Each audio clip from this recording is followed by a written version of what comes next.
मध्य रेल्वेवरील mega ब्लॉकचा आजचा तिसरा दिवस. लोकलसह लांब पल्ल्यांच्या गाड्या रद्द.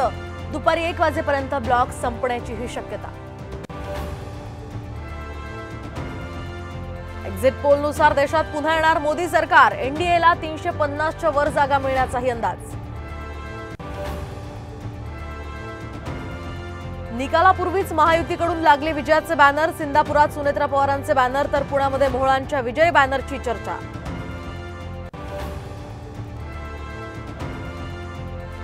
ससूनमध्ये माझंच रक्त पाठवलं होतं. अल्पवयीन मुलाची आई शिवानी अग्रवालची कबुली तर मुलगाच गाडी चालवत असल्याचंही केलं मान्य. आज विशाल आणि शिवानी अग्रवालला कोर्टात हजर करणार. 4 जून पासून अंतरवाली सराटीमध्ये मनोज जरांगेंचं आंदोलन. 10 महिन्यातील चौथं उपोषण.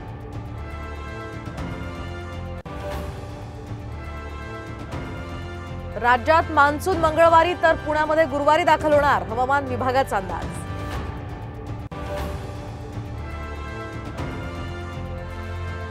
पंढरपुरात विठ्ठल रुक्मिणीचं पदस्पर्श दर्शन सुरू. मंदिर संवर्धनाच्या कामामुळे 2.5 महिन्यांपासून बंद होतं मंदिर.